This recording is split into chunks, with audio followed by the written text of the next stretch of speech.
आज हम सम्राट अशोक के शिलालेखों के बारे में बात करेंगे, जिसमें से अशोक के द्वारा 1 से लेकर 14 तक बृहद शिलालेख जारी किए गए और इसके बाद आपको लघु शिलालेख जारी किए गए, फिर बृहद स्तंभ लेख जारी किए गए, लघु स्तंभ लेख भी जारी किए गए और पृथक लेख भी जारी किया गया, जैसे आपका धौली और जौगढ़ है।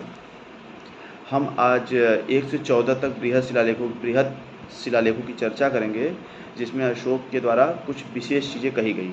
प्रथम शिलालेख है, इसमें अशोक के द्वारा पशु हत्या पर रोक लगाई जाती है। उसके द्वारा कहा जाता है कि अब राज्य की जो उसका भोजनालय है, वहाँ पे अब एक दिन में 2 मोर और 1 हिरन का वध ही किया जाएगा और धीरे धीरे करके इसे भी बंद कर दिया जाएगा। इसी प्रकार द्वितीय बृहद शिलालेख में उसने दक्षिण के पड़ोसियों की चर्चा की, जिसमें चेर, चोल, पांड्य और केरल पुत्र या सती पुत्र, साथ ही में श्रीलंका की चर्चा है, जिसको ताम्रपड़ी कहते थे। तृतीय शिलालेख अशोक, इसमें वो अपने अधिकारियों की चर्चा करता है, जिसमें कहता है कि रज्जुक और प्रदेशिक नामक अधिकारी जो हैं उसके, वो प्रत्येक 5 वर्ष पर राज की दौरे पर जाएंगे। चतुर्थ शिलालेख में ये शासन को नीति, धर्म और अनुशासन के आधार पर शासन करने की बात करता है। यह कहता है कि अब भेरी घोष, नीति घोष की जगह अब भेरी धर्म घोष होगा।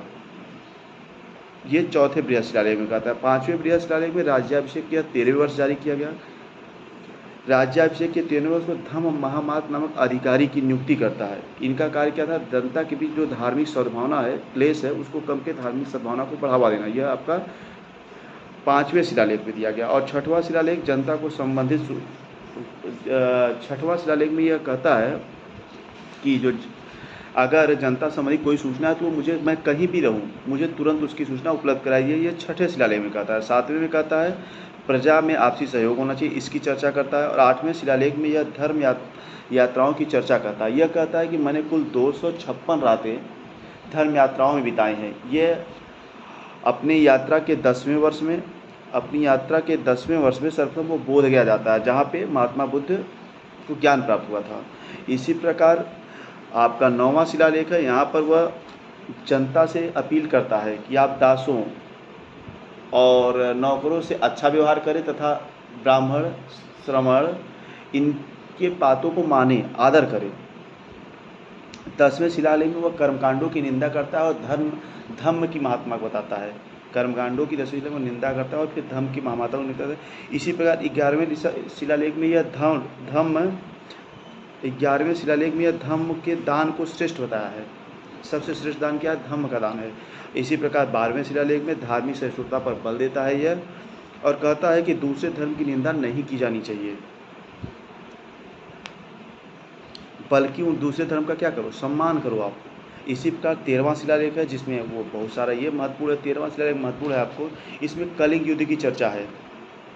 13वें शिलालेख में कलिंग युद्ध की विस्तृत चर्चा की गई। इसी प्रकार पश्चिम के 5 राज्यों जो दक्षिण पूर्व एशिया के थे, जिसमें सीरिया और ईरान थे, वहाँ की चर्चा किया। वहाँ के राजाओं से अपने मित्र संबंध की चर्चा करते। इसी प्रकार इसमें दक्षिण के पड़ोसियों चोल, चेर, पांड्य और वही चेरपुत्र और श्रीलंका ताम्रपड़ी की भी चर्चा करता है। इसी प्रकार यह 13वें शिलालेख में जो आठवीं जनजातियाँ हैं उनकी चर्चा करता है और 8वीं जनजातियों को चेतावनी भी देता है।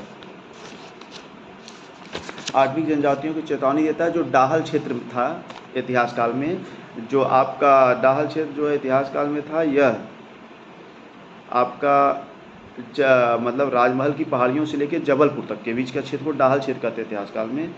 वहाँ पे 8वीं जनजातियाँ रहती जो अशोक की बातों को नहीं मानती थी या शासन का उल्लंघन करती, तो उनको चेतावनी देता है, एक प्रकार से चेताता है। इसी प्रकार 13वां शिलालेख 14वें शिलालेख में वह कहता है कि मेरा साम्राज्य एक विशाल साम्राज्य है और मैंने अपने साम्राज्य में कई प्रकार के लेखों को जारी किया, आगे भी मैं ऐसे ही लेख जारी करता रहूँगा।